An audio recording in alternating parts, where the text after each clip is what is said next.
인생의 황혼역에 서 계신 여러분, 여러분이 가장 두려워하는 것은 무엇입니까?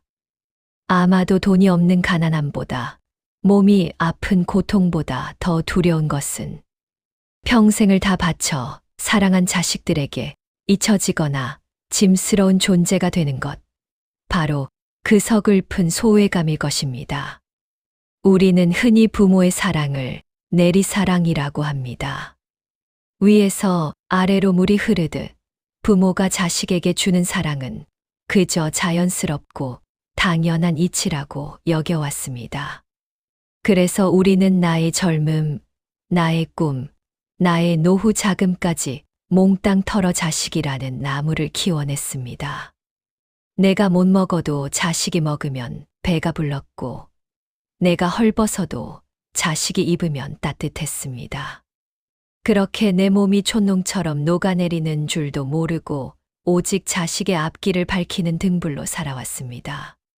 그런데 그 등불의 기름이 다 떨어져 가는 지금, 여러분의 곁에는 누가 남아 있습니까?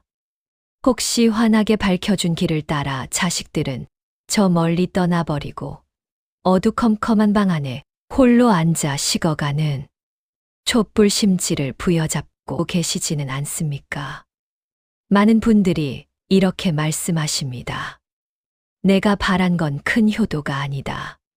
그저 따뜻한 말 한마디, 안부 전화 한 통이면 족하다. 하지만 야속하게도 그 소박한 기대조차 무너질 때 우리는 자식에게 배신감을 느끼고 내 인생이 송두리째 부정당하는 듯한 끔찍한 고통을 겪습니다. 그러나 사랑하는 구독자 여러분, 오늘 우리는 부처님의 눈을 빌려 이 고통의 실체를 똑바로 바라보아야 합니다. 우리가 괴로운 진짜 이유는 자식이 효도를 하지 않아서가 아닙니다. 바로 우리 마음 속에 내가 너를 위해 희생했다는 그 생각이 따리를 틀고 앉아 보상을 바라고 있기 때문입니다. 희생은 숭고한 것이지만 보상을 바라는 희생은 족쇄가 됩니다. 그 족쇄는 자식의 발목을 잡고 결국에는 부모인 나 자신의 목을 조르게 됩니다. 자식에게 헌신하고도 또 버림받지 않는 유일한 길은 아이러니하게도 그 헌신이라는 단어를 머릿속에서 지우고 이제는 자식이 아닌 나 자신을 귀하게 여기는 연습을 시작하는 것입니다. 오늘 이 영상에서는 맹목적인 희생이 왜 독이 되는지, 그리고 어떻게 하면 자식에게 의존하지 않고 홀로 우뚝 서서 존경받는 노년의 삶을 완성할 수 있는지에 대한 부처님의 지혜 8가지를 전해드리려 합니다. 이 말씀들은 단순히 마음을 비우라는 뻔한 위로가 아닙니다. 뼈아픈 현실 속에서 내 자존감을 지키고 자식과의 관계를 건강하게 재정립하는 구체적이고 실질적인 처방전입니다. 이 영상을 끝까지 듣고 나면 여러분은 더 이상 자식의 뒷모습을 바라보며 눈물 짓는 약한 부모가 아니라 그 존재 자체만으로도 자식들에게 큰 그늘이 되어주는 든든하고 지혜로운 어른으로 거듭나게 될 것입니다. 지금 이 순간부터는 자식 걱정은 잠시 내려놓으십시오. 오로지 고생한 나 자신만을 위해 귀를 열고 마음을 열어주십시오. 여러분의 남은 생이 그 누구보다 존엄하고 평화로울 수 있도록 부처님의 지혜가 밝은 등불이 되어 드릴 것입니다.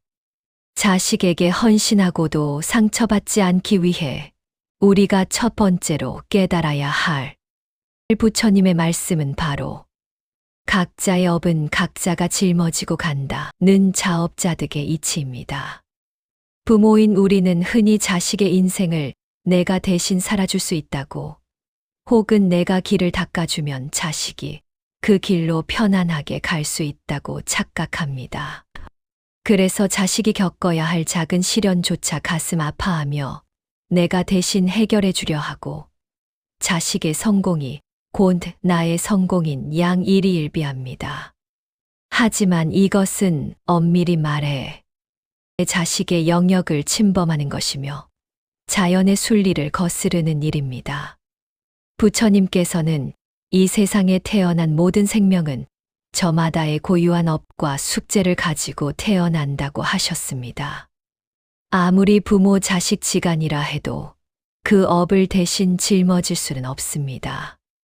마치 내가 밥을 먹어야 내 배가 부른 것처럼 인생의 깨달음과 성장 또한 자식이 스스로 겪고 부딪히며 얻어야 하는 것입니다.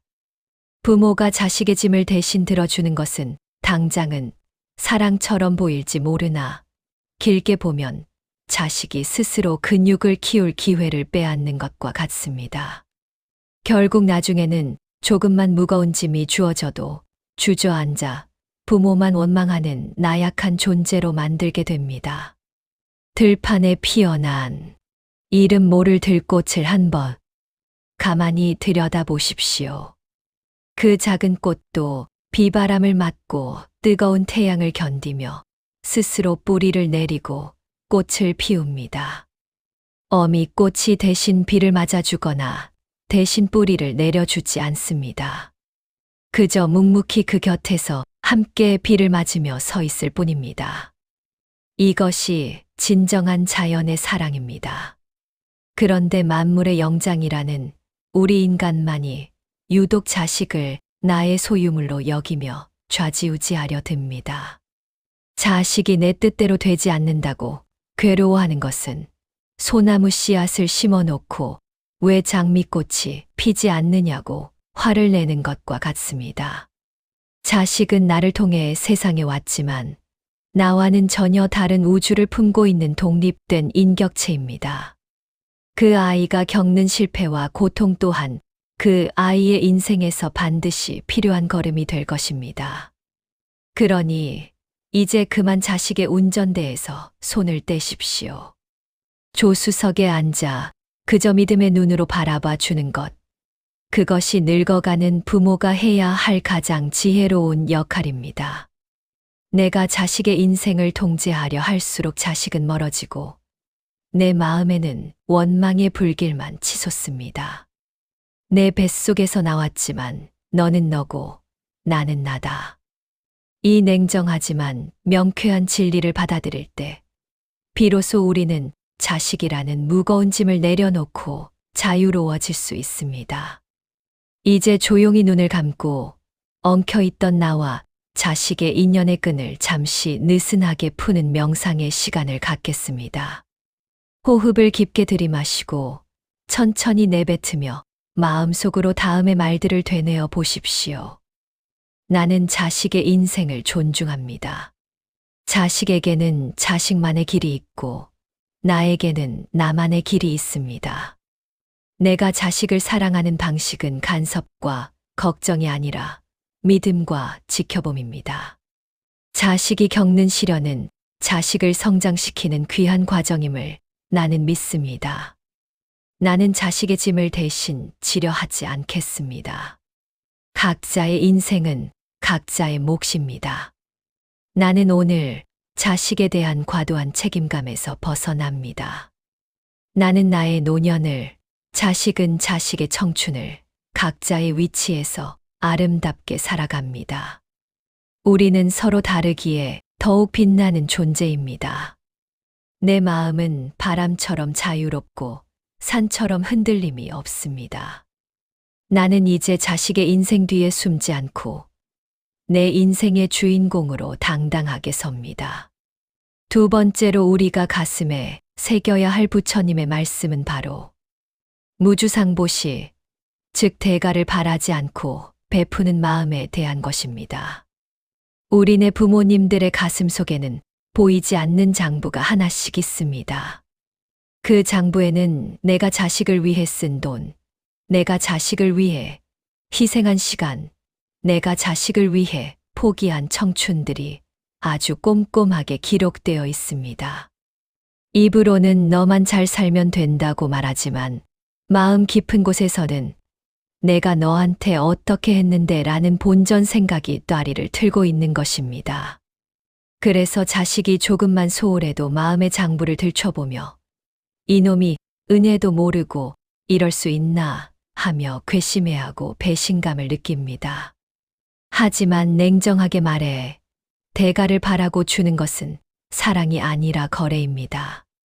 거래는 계산이 맞지 않으면 불화가 생기고 원망이 싹트게 마련입니다. 부모 자식 관계가 거래 관계가 되는 순간 그 가정의 평화는 깨지고 맙니다. 내가 주었으니 너도 내놓으라는 마음은 결국 자식을 빚쟁이로 만들고 나를 악독한 채권자로 만들 뿐입니다. 진정한 보시는 내가 누구에게 무엇을 주었는지조차 잊어버리는 것입니다. 오른손이 한 일을 왼손이 모르게 하라는 말처럼 자식에게 베푼 것은 베푸는 그 순간 내 손을 떠난 것이니 뒤돌아서서 잊어버려야 합니다. 그것이 나를 고통에서 구하는 길입니다. 고개를 들어 하늘의 태양을 한번 바라보십시오.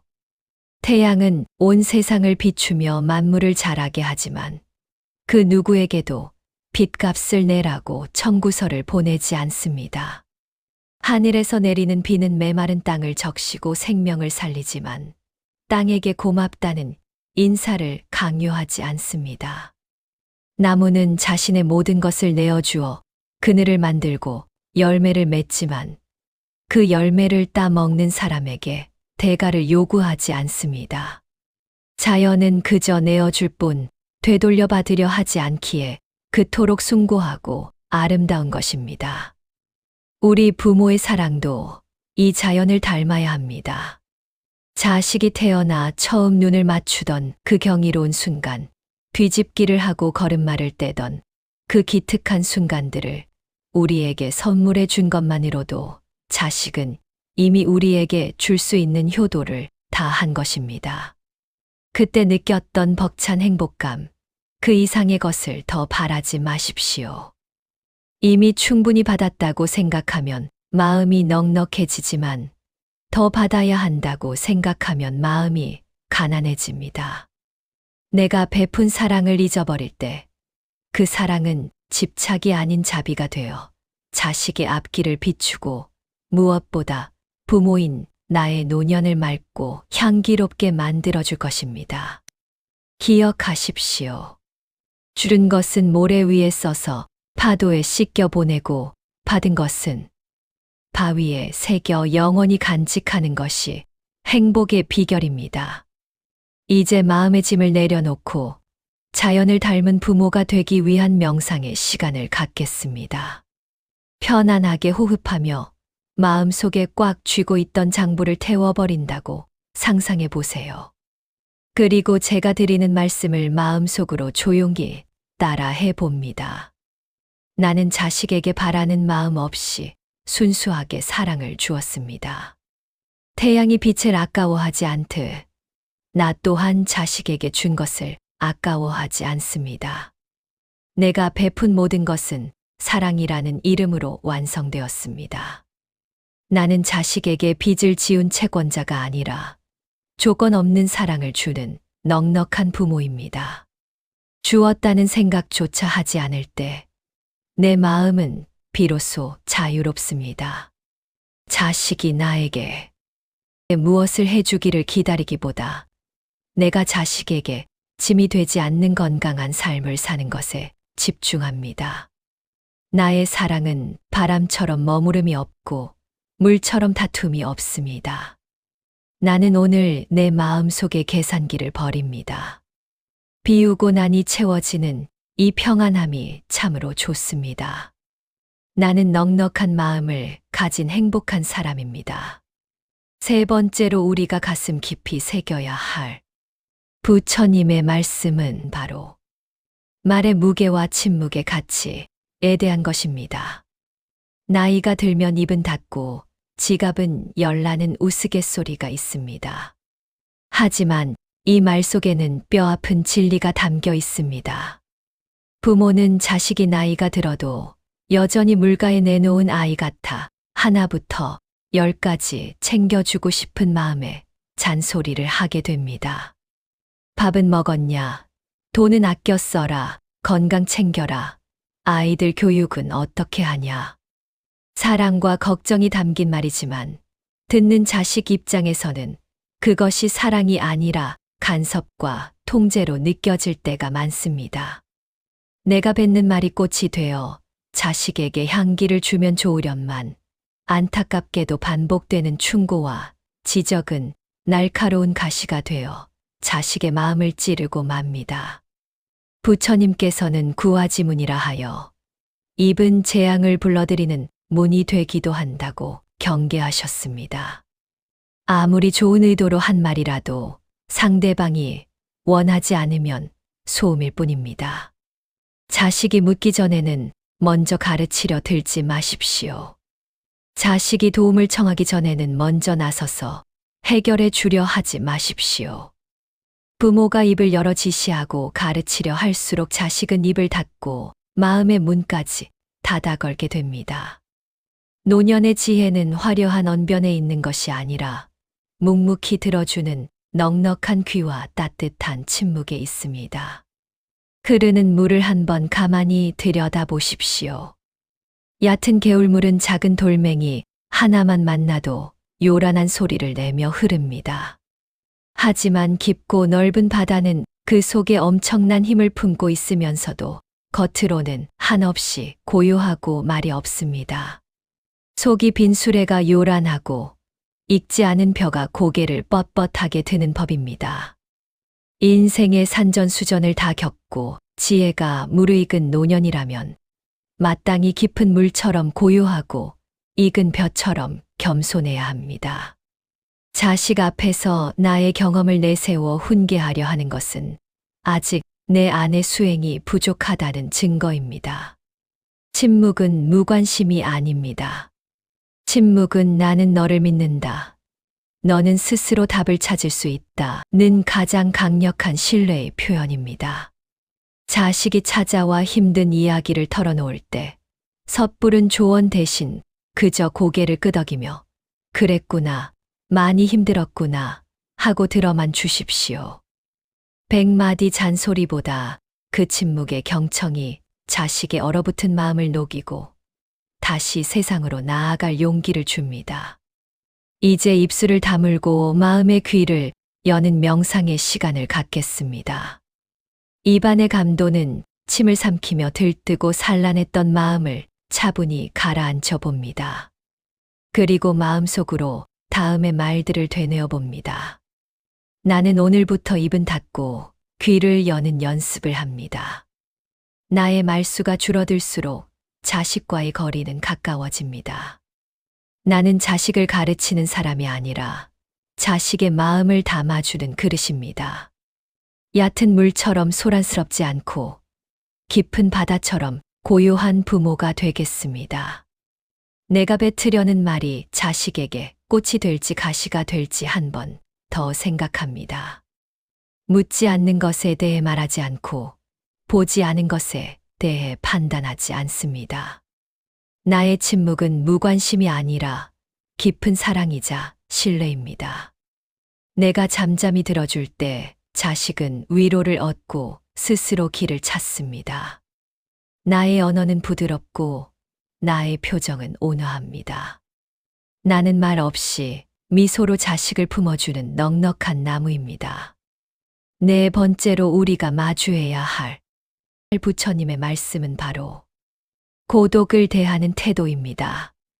자식들이 다 떠나고 배우자마저 먼저 보내거나 혹은 각자의 삶을 살게 되면 불 꺼진 방 안에 홀로 남겨진 것 같은 적막감이 찾아옵니다.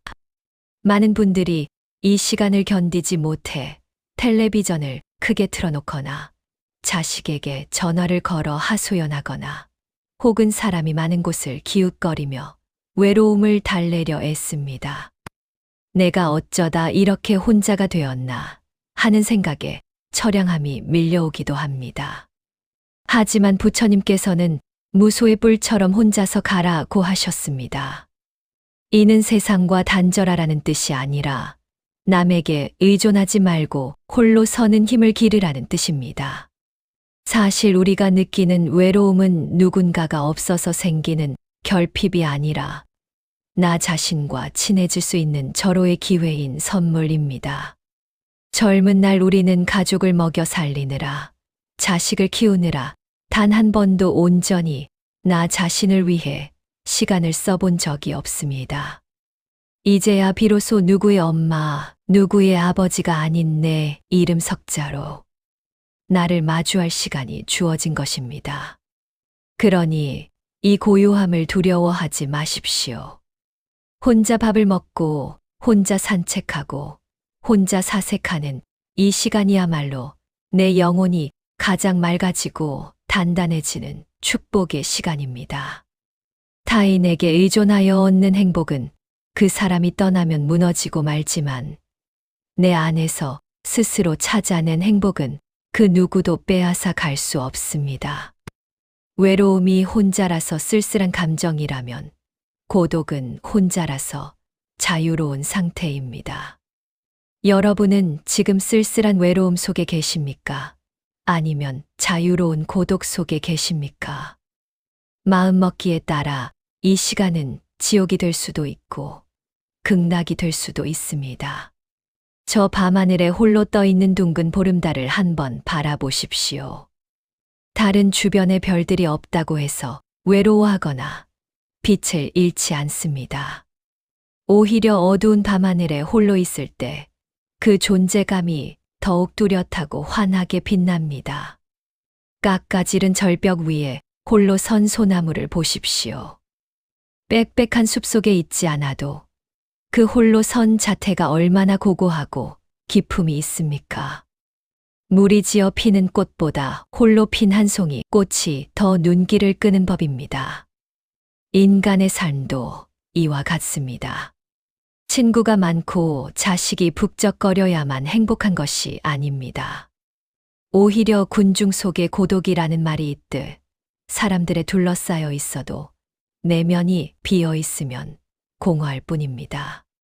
진정으로 강한 사람은 혼자 있는 시간을 즐길 줄 아는 사람입니다.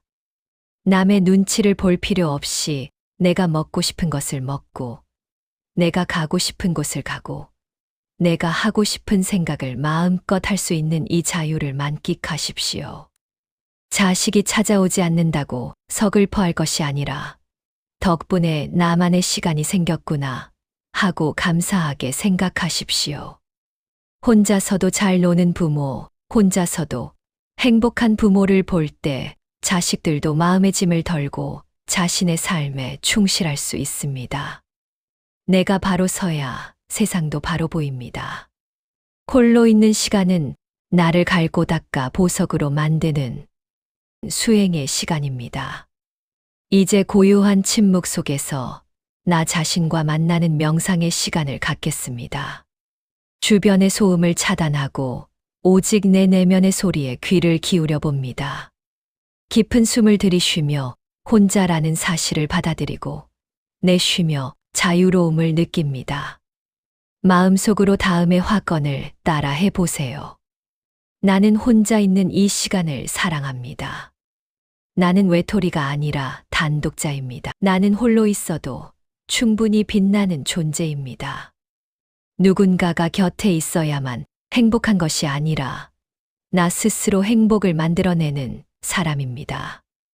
나는 오늘 외로움이라는 단어를 내 사전에서 지우고 고독이라는 자유를 적어 넣습니다. 이 고요한 시간은 나를 위로하고 치유하는 선물입니다.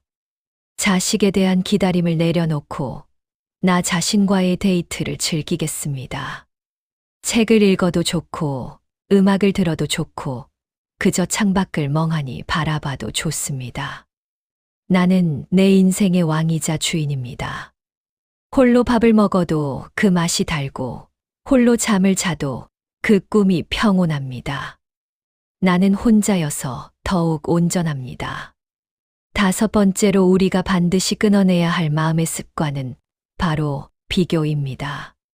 친구 모임이나 동창회에 다녀오면 유독 마음이 허전하고 자식에게 화가 날 때가 있습니다.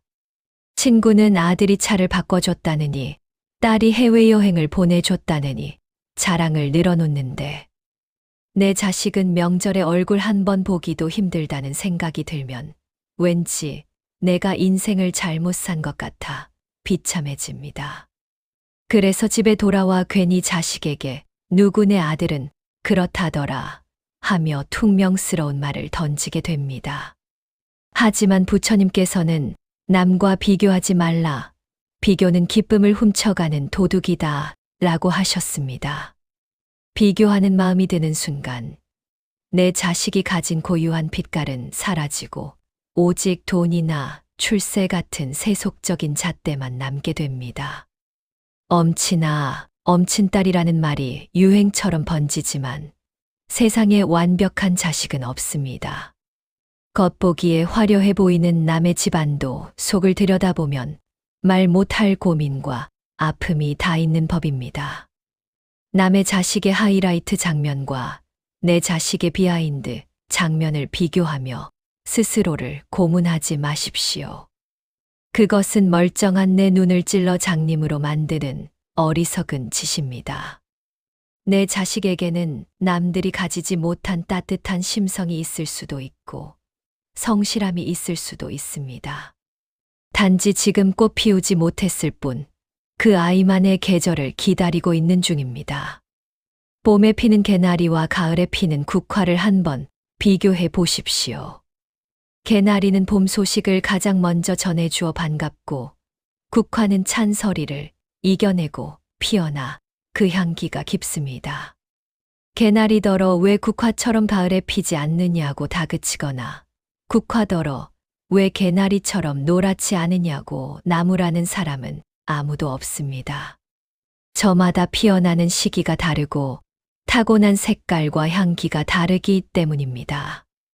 우리 자식들도 이와 같습니다. 일찍 출세하여 부모를 호강시켜 주는 봄꽃 같은 자식이 있는가 하면 대기만 성형으로 늦게나마 제 몫을 해내는 가을꽃 같은 자식도 있는 법입니다. 내 자식이 지금 당장 남들처럼 화려한 꽃을 피우지 못했다고 해서 실패한 인생이 아닙니다. 어쩌면 그 아이는 혹독한 겨울을 견디며 더 깊고 그윽한 향기를 품은 꽃을 피울 준비를 하고 있는지도 모릅니다. 남의 밭에 핀 꽃이 예쁘다고 내 밭을 갈아엎지 마십시오. 내 밭에 심어진 씨앗을 믿고 기다려주는 농부의 마음이 필요합니다. 비교를 멈추면 내 아이의 장점이 보이기 시작합니다. 남들이 뭐라 하든 내 자식은 세상에 하나뿐인 귀한 존재입니다. 그 존재 자체를 긍정해 줄 때 자식은 비로소 길을 펴고 자신의 꽃을 피울 수 있습니다. 이제 남들과 비교하며 괴로웠던 마음을 씻어내는 명상의 시간을 갖겠습니다. 질투와 부러움으로 얼룩진 마음의 안경을 벗어버리고 있는 그대로의 내 자식을 바라봅니다. 편안하게 호흡하며 다음의 화건을 가슴에 심어보세요. 나는 오늘부터 남과 비교하는 어리석음을 범하지 않겠습니다. 개나리는 개나리대로 예쁘고 국화는 국화대로 아름답습니다. 내 자식은 세상에 단 하나뿐인 고유한 꽃입니다. 남들의 자랑에 흔들리지 않는 단단한 뿌리를 내리겠습니다. 부러우면 지는 것이 아니라 비교하면 지는 것입니다. 나는 내 자식의 속도를 존중합니다. 조금 늦더라도 언젠가는 자신만의 향기로운 꽃을 피울 것임을 믿습니다. 남의 자식이 주는 용돈보다 내 자식의 따뜻한 눈빛 하나가 더 소중합니다. 나는 내 아이를 있는 그대로 사랑합니다. 비교를 멈추니 마음이 호수처럼 평온해집니다. 내 자식은 나의 자랑이자 기쁨입니다. 나는 참으로 행복한 부모입니다. 6번째로 우리가 용기를 내어 실천해야 할 부처님의 말씀은 바로 지혜로운 거절입니다. 많은 부모님들이 자식의 부탁 앞에서 한없이 약해집니다. 사업 자금이 부족하다, 전세금이 올랐다, 혹은 아이 봐줄 사람이 없다며 손을 내밀 때 부모는 자신의 노후 자금을 깨고 뼈마디가 쑤시는 몸을 이끌고 다시 육아 전쟁터로 뛰어듭니다. 안쓰러운 마음에 혹은 내가 안 도와주면 자식이 잘못될까봐 두려운 마음에 무리해서 부탁을 들어주는 것입니다. 하지만 부처님께서는 자비에도 지혜가 필요하다고 하셨습니다. 지혜가 없는 맹목적인 자비는 상대방을 구하는 것이 아니라 오히려 상대방을 의존적인 존재로 만들고 나 자신까지 파멸로 이끄는 독이 될 수 있습니다. 냉정하게 들릴지 모르지만 부모의 노후 자금은 자식의 비상금이 아닙니다. 그것은 부모가 평생을 바쳐 일궈낸 마지막 생명줄이자 존엄입니다. 자식이 힘들다고 해서 그 생명줄까지 내어주면 결국 나중에는 부모와 자식 모두가 가난과 고통의 늪에 빠지게 됩니다. 내가 살아야 자식도 볼 수 있는 법입니다. 물에 빠진 사람을 구할 때도 내가 먼저 안전한 곳에 발을 딛고 있어야 손을 잡아줄 수 있는 것과 같은 이치입니다. 부모가 경제적으로, 신체적으로 무너지면 그 부양의 짐은 고스란히 다시 자식에게 돌아갑니다. 그러니 지금 당장 자식의 부탁을 거절하는 것을 두려워하지 마십시오. 그것은 자식을 외면하는 것이 아니라 훗날 자식에게 짐이 되지 않기 위한 가장 큰 배려이자 사랑입니다. 숲속의 칠넝쿨을 보십시오.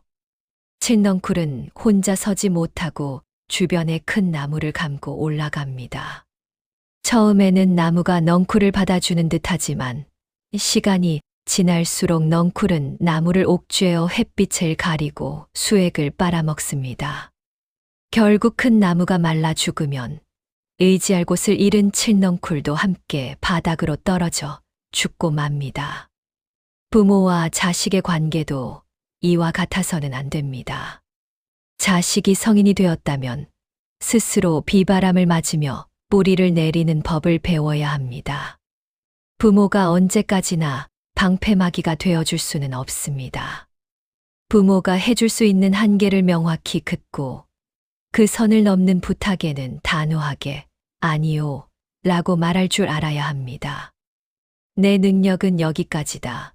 이 문제는 내가 스스로 해결해야 한다라고 말해주는 것이 자식의 자립심을 키워주는 참된 교육입니다. 거절당한 직후에는 자식이 서운해할 수도 있고 화를 낼 수도 있습니다.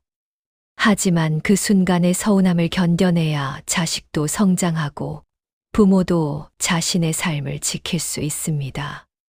거절은 단절이 아닙니다.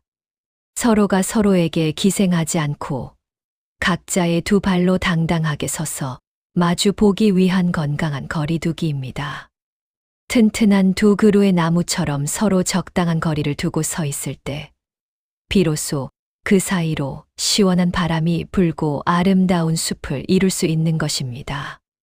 이제 죄책감 없이 거절하는 용기를 얻기 위해 명상의 시간을 갖겠습니다. 가슴 위에 손을 얹고 나의 단단한 심장 박동을 느껴보세요. 그리고 마음속으로 다음의 말들을 천천히 되뇌어 봅니다.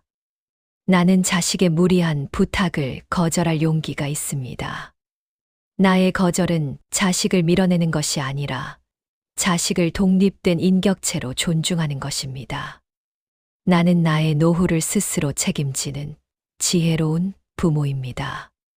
내가 건강하고 편안하게 사는 것이 자식을 위한 최고의 선물임을 나는 압니다. 아니오라고 말하는 것은 죄가 아닙니다. 나는 자식의 짐을 대신 져주는 사람이 아니라 자식이 짐을 지고 갈 때 옆에서 응원해 주는 사람입니다. 칠넝쿨처럼 얽히지 않고 소나무처럼 굳건하게 서겠습니다. 순간의 서운함은 지나가고 결국엔 서로를 이해하게 될 것입니다. 나는 나를 지킴으로써 자식을 지킵니다.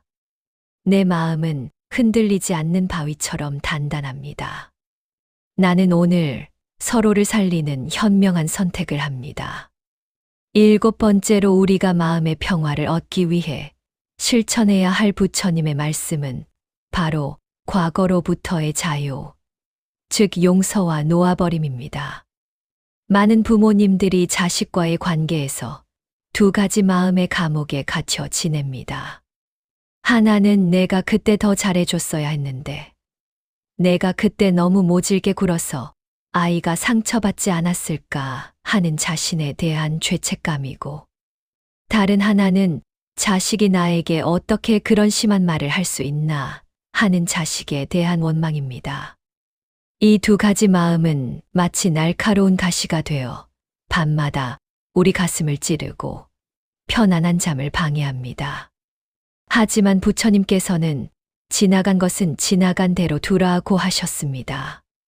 이미 지나가 버린 과거를 붙들고 괴로워하는 것은 이미 독화살을 맞았는데 그 화살을 뽑아내지 않고 계속해서 상처를 후벼 파는 어리석음과 같습니다.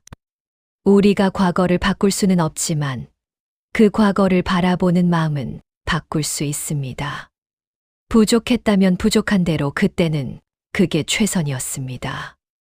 실수했다면 실수한 대로 우리는 완벽하지 않은 인간이기에 그럴 수 있었습니다. 자식 또한 미성숙했기에 부모의 마음에 못을 박았을 것입니다. 이제는 그 묵은 감정들을 창고에 쌓아두지 말고 문을 활짝 열어 환기해야 할 때입니다. 내가 나를 용서하지 못하면 자식 앞에서도 늘 죄인이 되고, 내가 자식을 용서하지 못하면 자식의 얼굴을 볼 때마다 화가 치밀어 오릅니다. 용서는 상대를 위해서 하는 것이 아닙니다. 썩어가는 내 마음을 도려내고 나를 살리기 위해 하는 가장 이기적이고도 현명한 선택입니다. 저 쉼 없이 흐르는 강물을 한번 바라보십시오. 강물은 흐르다가 바위를 만나면 다투지 않고 부드럽게 휘감아 돌아갑니다.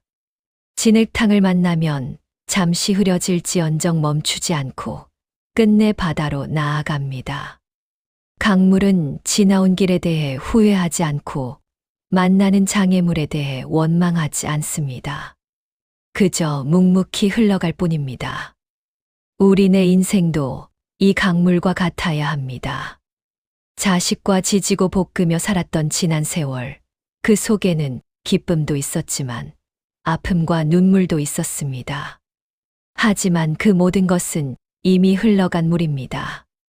흘러간 물을 퍼 담을 수 없듯이 지나간 상처를 되새김질해봤자 내 마음만 혼탁해질 뿐입니다. 이제 마음속에 흐르는 강을 하나 만드십시오. 그리고 그 강물 위에 내가 자식에게 잘못했던 미안함도 띄워보내고 자식이 나에게 주었던 서운함도 종이배처럼 띄워보내십시오. 둥둥 떠내려가는 그 감정들을 바라보며 잘 가라, 그동안 고생했다 하고 작별 인사를 건네십시오. 앙금처럼 가라앉아 있던 미움과 후회가 물살에 씻겨 내려갈 때 비로소 마음의 강바닥에는 투명하고 맑은 자갈들만 반짝이게 될 것입니다. 비워낸 그 자리에 비로소 따뜻한 새살이 돋아나고 자식을 있는 그대로 다시 사랑할 수 있는 힘이 생깁니다. 이제 해묵은 감정의 찌꺼기를 씻어내는 정화의 명상 시간을 갖겠습니다. 눈을 감고 눈앞에 맑고 깨끗한 강물이 흐른다고 상상해 보세요. 그리고 내 가슴 속에 박혀있던 검은 돌멩이들을 하나씩 꺼내어 그 강물에 던져버립니다. 마음속으로 다음의 말을 따라하며 깊은 치유를 경험해 봅니다.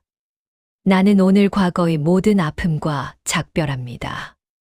그때의 나는 서툴렀지만 치열하게 살았고 자식을 사랑했습니다.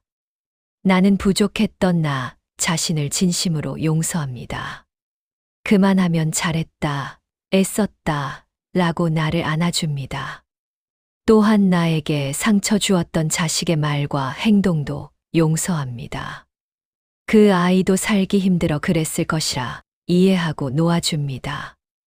미움이 떠난 자리에 평화가 찾아옵니다. 후회가 떠난 자리에 지혜가 깃듭니다. 흐르는 강물처럼 내 마음은 맑고 투명합니다. 이제 더 이상 과거가 나를 괴롭히지 못합니다.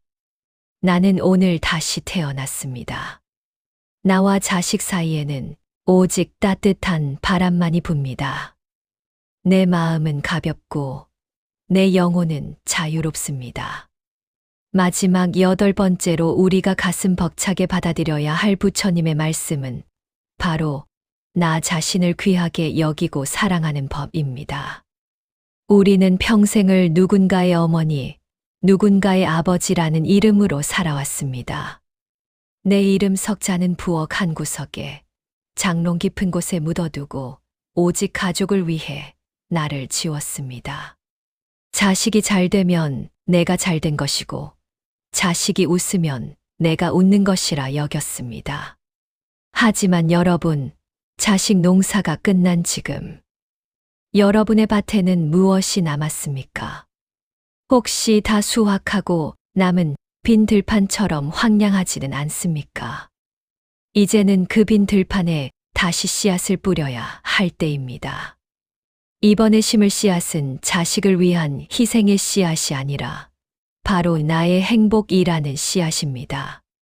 자식의 전화기가 울리기만을 기다리며 하루 종일 전화기만 쳐다보고 계시지 마십시오. 자식이 찾아오지 않는다고 현관문만 바라보며 한숨 쉬지 마십시오. 그 시간에 밖으로 나가 산책을 하고 배우고 싶었던 노래 교실에 등록하고 친구들과 맛있는 밥을 사 드십시오. 자식에게 물려줄 유산 몇 푼 아끼느라 공상맞게 살지 마십시오.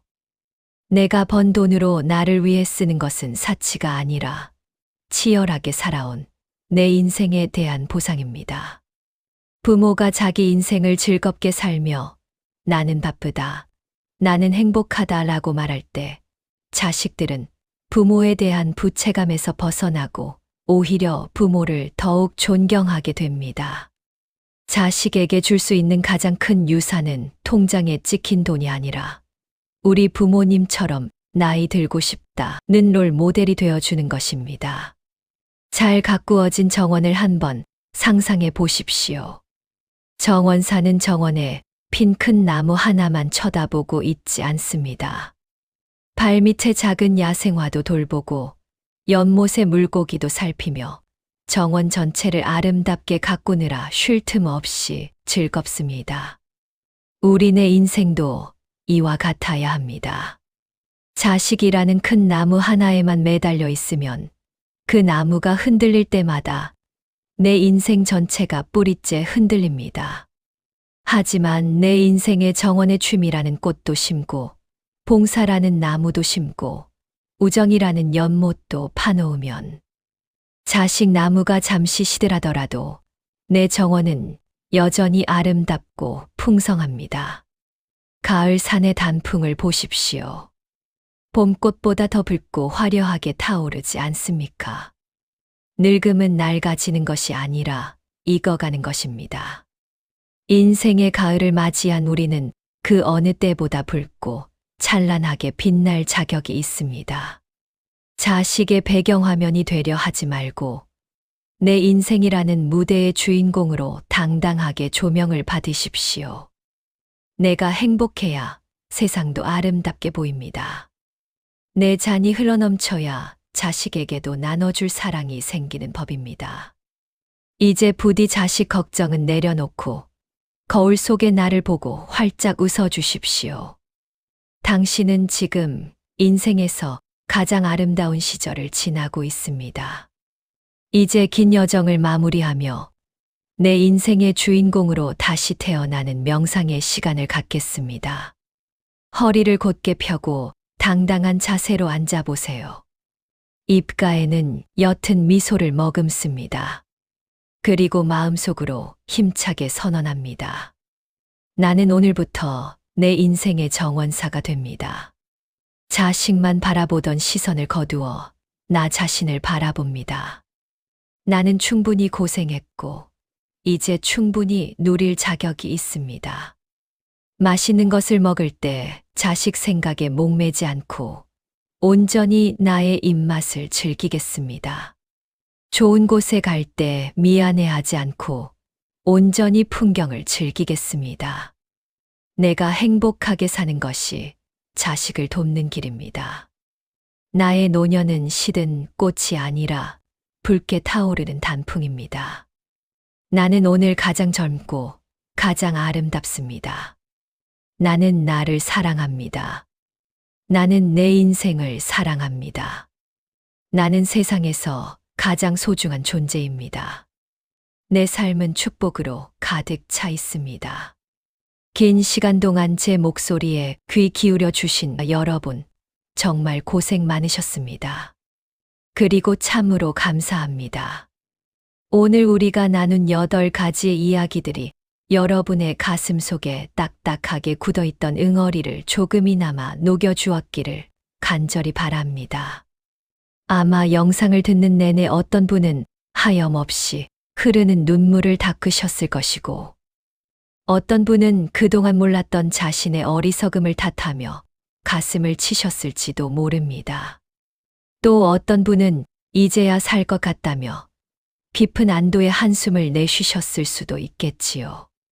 그 모든 감정은 여러분이 그만큼 치열하게 자식을 사랑했고, 그만큼 진심으로 인생을 살아왔다는 뜨거운 증거입니다.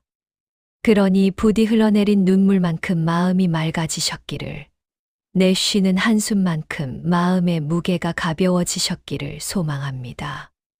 오늘 우리는 부처님의 지혜를 통해 참으로 많은 것을 깨달았습니다. 내 목숨보다 소중했던 자식이 실은 나에게 잠시 머물다 가는 귀한 손님이었다는 사실. 사랑이라는 이름으로 포장된 나의 걱정과 간섭이 오히려 자식의 날개를 꺾고 있었다는 사실. 그리고 남과 비교하고 대가를 바라는 마음이 나를 지옥으로 이끌고 있었다는 사실들을 말입니다. 머리로는 알지만 가슴으로 받아들이기 힘든 이 진리들을 하나씩 곱씹으며 우리는 이제 자식이라는 무거운 짐을 내려놓는 연습을 시작했습니다. 칠넝쿨처럼 엉켜서 서로를 병들게 하는 관계가 아니라 서로 적당한 거리를 두고 서서 각자의 그늘을 만들어주는 나무와 같은 관계가 되는 길을 찾았습니다. 과거의 상처는 흐르는 강물에 떠나보내고 이제는 황량한 빈 들판이 아닌 꽃과 나무가 어우러진 내 인생의 아름다운 정원을 가꾸기로 약속했습니다. 사랑하는 여러분, 오늘 이 영상이 끝난다고 해서 하루아침에 모든 서운함이 사라지지는 않을 것입니다. 문득 찬 바람이 불면 또다시 자식이 그립고 텅 빈 방이 낯설게 느껴질 수도 있습니다. 그럴 때마다 자책하지 마시고 이 영상을 다시 찾아와 주십시오. 그리고 제가 들려드리는 이 말씀을 친구 삼아 마음의 중심을 잡고 다시 일어설 힘을 얻으시길 바랍니다. 여러분은 누군가의 부모이기 이전에 우주에서 단 하나뿐인 존귀한 생명입니다. 여러분의 남은 생은 자식을 위한 덤이 아니라 오직 여러분 자신을 위해 축복받아야 할 본편입니다. 이제는 자식 걱정 대신 오늘 저녁엔 무엇을 먹으면 내 몸이 기뻐할까를 고민하십시오. 자식의 안부 전화 대신 창밖에 계절이 바뀌는 소리에 귀를 기울이십시오. 그렇게 하루하루 나를 귀하게 대접할 때 여러분의 노년은 그 어떤 보석보다 찬란하게 빛날 것입니다. 부디 오늘 밤은 자식 생각에 뒤척이지 마시고 고생한 나를 토닥이며 편안한 단잠을 주무시길 바랍니다. 여러분의 가정에 부처님의 자비와 광명이 가득 비추어 날마다 웃음꽃이 피어나는 복된 날들이 되기를 마음치유 법문소가 두 손 모아 기원하겠습니다. 이 영상이 마음에 평화를 주었다면 주변의 소중한 분들에게도 공유하여 함께 마음의 짐을 덜어내는 공덕을 쌓으시길 바랍니다. 구독과 좋아요는 제가 더 좋은 영상을 만드는데 큰 힘이 됩니다. 저는 다음 시간에도 여러분의 지친 마음을 어루만져 줄 따뜻한 지혜를 안고 다시 찾아오겠습니다. 부디 행복하십시오. 여러분은 그럴 자격이 충분합니다. 나무 아미타불 관세음보살